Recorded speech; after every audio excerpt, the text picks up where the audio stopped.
Hello guys, good morning. कैसे हैं आप सब लोग? वो सब बढ़िया होंगे।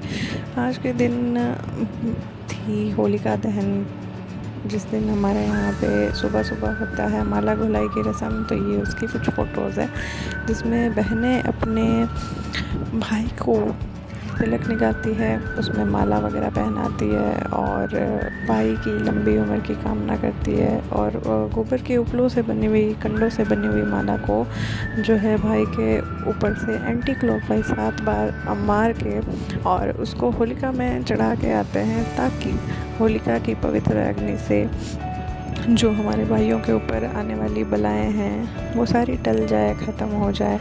और इस तरह से देखो माला घोलाई की रस्म की जाती है। मेरे नानी हैं और नानी के भैया हैं, ठीक है, यानी कि मेरे मम्मी के मामा हैं, ठीक है। ये मेरी नानी सारी रस्में कर रही है। पहले माला पहनाई है, कंडों की माला को ऐसे घुमा, एंटी क्लॉकवाइज घुमा के, फिर इन्होंने इनको नेक दिया। ये नानी की छोटी बहन है, ठीक है। फिर इन्होंने भी इनको वैसे ही माला वगैरह पहनाई, तिलक किया, मिठाई खिलाई और फिर नेक लिया। तो ये सारी रस्म इस प्रकार से की जाती है। ये इन तीनों के चबाते हुए फ़ोटो, ये मेरी मम्मी और मेरी मम्मी की नानी, ठीक है। ये हम सबकी फ़ोटोज़। फिर मैं और मम्मी गए थे मम्मी के मासी के लड़कों के घर पे, ताकि फिर वहाँ जाके मम्मी ने अपने भाइयों को तिलक किया। ये मम्मी के बड़े भाई, मतलब मासी के बड़े भाई की वाइफ थी, इनको भी तिलक वगैरह किया। फिर उसके बाद में इनके बच्चों को तिलक किया, और इनके बच्चे मेरे भाई लगते हैं तो मैंने भी तिलक किया। और फिर इनके ऊपर से वही माला वगैरह, तो इसको कहते हैं माला घुलाई की रस्म।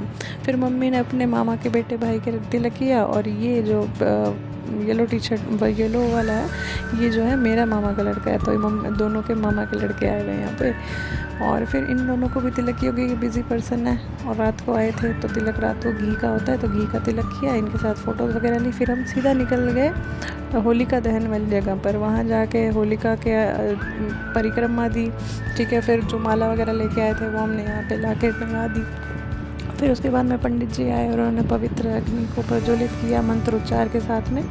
फिर उसके बाद में वहाँ पर भीड़ इकट्ठा होने लग गई और फिर होलिका दहन हुआ।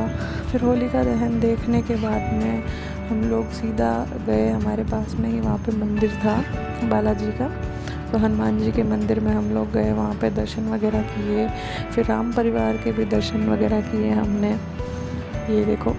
और फिर हम लोग गए भोले बाबा पे जल चढ़ाने के लिए। तो फिर भोले बाबा पे जल चढ़ा के फिर सीधा हम लोग निकल गए थे घर पे। और घर पे जाके 1-2 घंटे बाद में वापस से हम लोग आए, और आके जो है यहाँ से जो होलिका की राख होती है, जो होलिका अग्नि समाप्त होने के बाद में जो पीछे राख बचती है, ये कोयले वगैरह, इनसे हम लोग पिंडोलियाँ बना के अगले दिन गणगौर की पूजा करते हैं। गणगौर की पूजा की जाती है मेनली कन्याओं के लिए, जो कुंवारी कन्या है वो करती है अच्छा वर पाने के लिए। इनको शिव और पार्वती का स्वरूप माना जाता है, तो हम उस स्वरूप में इनकी पूजा करते हैं। ये सुबह के दर्शन है, क्योंकि सुबह ग्रहण लगा हुआ था, ग्रहण लगने वाला था, तो सुबह 4 बजे उठ के पूजा करी ग्रहण से पहले पहले। तो हम लोग वहाँ पे पहले दिन की पूजा जो थी गणगौर की वो करके, और फिर नाइट में आरती के साथ में उस दिन को शेष किया। क्योंकि उस दिन ग्रहण था तो हमने कुछ भी नहीं किया, घर पे ही हमको पैक करके रखा गया था, हम लोग बाहर कहीं गए नहीं। वीडियो अच्छा लगा हो तो लाइक कीजिएगा, शेयर कीजिएगा, सब्सक्राइब कीजिएगा।